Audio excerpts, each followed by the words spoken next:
ঘর সাজাতে গেলে কত কিছুরই প্রয়োজন পড়ে, তাই না? প্রথমত বেডরুম যখন সাজানো হয় তখন অবশ্যই খাটটাকে আগে প্রাধান্য দিতে হয়। আর খাটের উপর যখন বিছানার চাদর বিছানো হয় সেটার উপর তো কুশন কভার অবশ্যই দিতে হয়। এটার একটা আলাদা সৌন্দর্য আছে। আমার তো আবার বিছানার চাদরের সাথে যদি কুশন কভার না থাকে তাহলে একদমই ভালো লাগে না।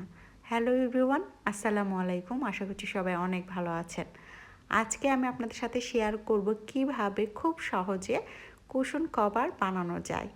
আমার মতো যারা টেইলারিং কাজ জানেন না তাদের জন্য খুবই সহজ একটা কাজ শেয়ার করতে চলে এসেছি। আশা করছি আজকে ভিডিওটা আপনাদের ভালো লাগবে।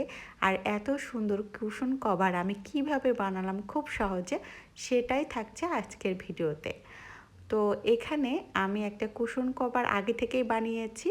আর এই কুশনের মাপ দিয়েই আমি সবগুলো কভার আজকে বানিয়ে নিব। যারা একদমই নতুন অনেক কিছু বানাতে ইচ্ছা করে কিন্তু টেইলারিং কাজ জানেন না, কোনো সমস্যা নাই। আমার আজকের এই ভিডিও দেখলে খুব সহজেই আপনাদের শখের কুশন কভার বানিয়ে নিতে পারবে। এই কুশন কভার বানাতে কোনো রকম চেইন লাগবে না, এছাড়া এক্সট্রা কোনো কাজও করতে হবে না।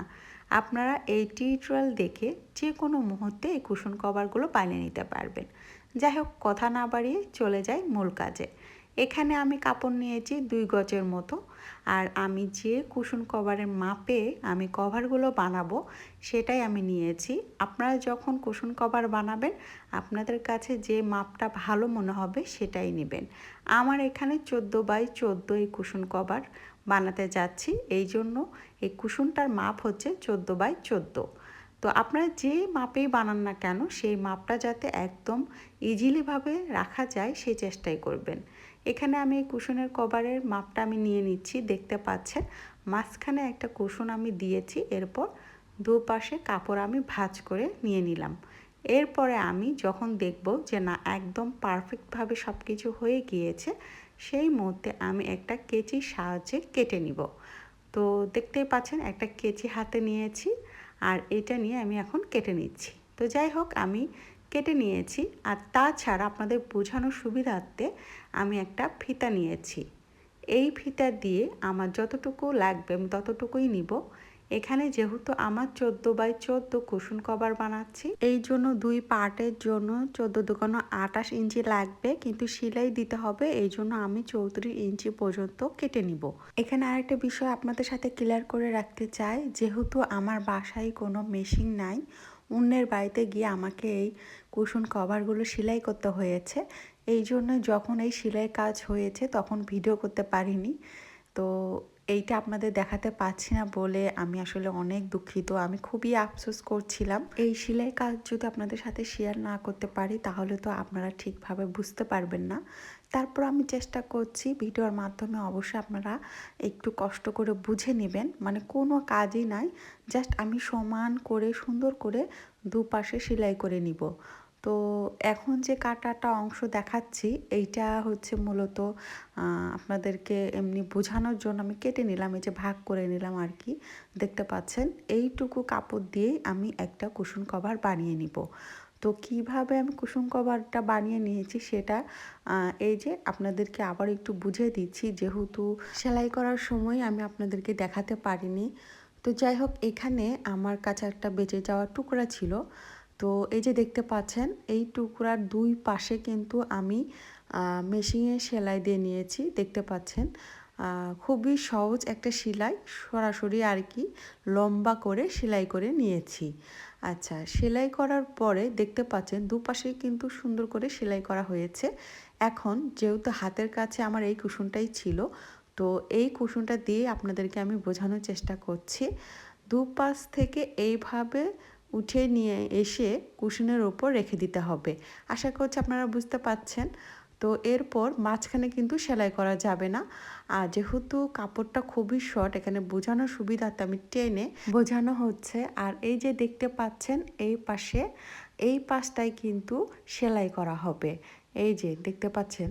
তো এইভাবে এই পাশেও কিন্তু সেলাই করে নিতে হবে। ব্যাস, এরপরে আর কোনো কাজই নেই। এরপর কুশন কভারটা রেডি হয়ে গেলে যেহেতু উল্টো করে সেলাই করতে হয় তাই সিধা করে কুশন কভারটা রেডি করে নিতে হবে।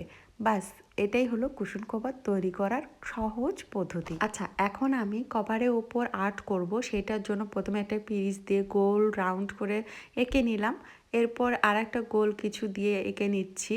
তারপর হচ্ছে চুড়ি দিয়ে, মোট কথা গোল যে কোনো জিনিস দিয়ে আপনি সুন্দর করে এরকম করে রাউন্ড করে এঁকে নিতে পারেন। তো আমার হাতের কাছে যেগুলোই ছিল ওগুলো দিয়েই আমি আর কি এরকম করে গোল গোল করে এঁকে নিলাম। এরপর আমার মন পছন্দ আমি ফুলের শেপ দিয়ে নিয়ে এঁকে নিচ্ছি। চাইলে আপনারা আপনাদের পছন্দ মতো যে কোনো শেপ দিয়ে এঁকে নিতে পারেন। এটা একান্তই আপনাদের ব্যক্তিগত ব্যাপার, যা যেরকম মনে চায়। তো আমার এবার মনে হয়েছে যে বিছানার চাদরে যেহেতু গোল শেপের অনেক আর্ট করা আছে, তো এই জন্য ভাবলাম যে কুশনের মাঝখানে যাতে সুন্দর একটা আর্ট দেখা যায়, তো এই জন্য আমি গোল শেপ দিয়েই সব কিছু আর্ট করে নিচ্ছি, মানে কিছুটা ওই যে রঙ্গোলি আর্টের মতো আর কি।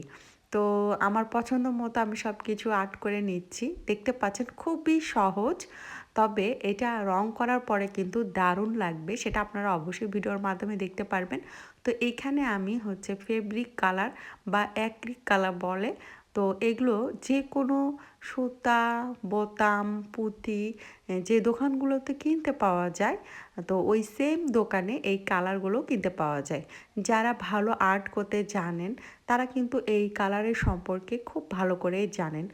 আমি অত কিছু বুঝি না, আমি আসলে এই সমস্ত আর্ট বা রং করা হচ্ছে শখের বশে করি। বহু বছর পর আমি আবারও আর্ট করতে বসেছি। অনেক দিন হচ্ছে আর্ট করি না। এর আগে আমার বাসায় কুশন কভার ছিল, সেগুলো আমি আর্ট করেছিলাম। তো যাই হোক, এই হচ্ছে ফাইনাল লুক। তো আর্ট করতে বরাবরই আমার ভীষণই ভালো লাগে। তো সিম্পলের মধ্যে সুন্দর করে আমি এই যে আর্ট করে নিয়েছি। আশা করছি যে আপনাদের কাছেও ভালো লেগেছে। আমার কাছে কিন্তু ভীষণই সুন্দর লেগেছে। আপনাদের কাছে কেমন লেগেছে অবশ্যই কিন্তু আমাকে কমেন্ট করতে ভুলবেন না। আর এই দিকে এই প্রথমবারের মতো নিজের হাতে কুশন কভার বানিয়ে তারপরে আর্ট করে আমি আমার বেডরুমটাকে সুন্দর করে সাজিয়েছি। তো এই ছিল আমার আজকের ব্লগ। সবাই অনেক ভালো থাকবেন। আল্লাহ হাফেজ।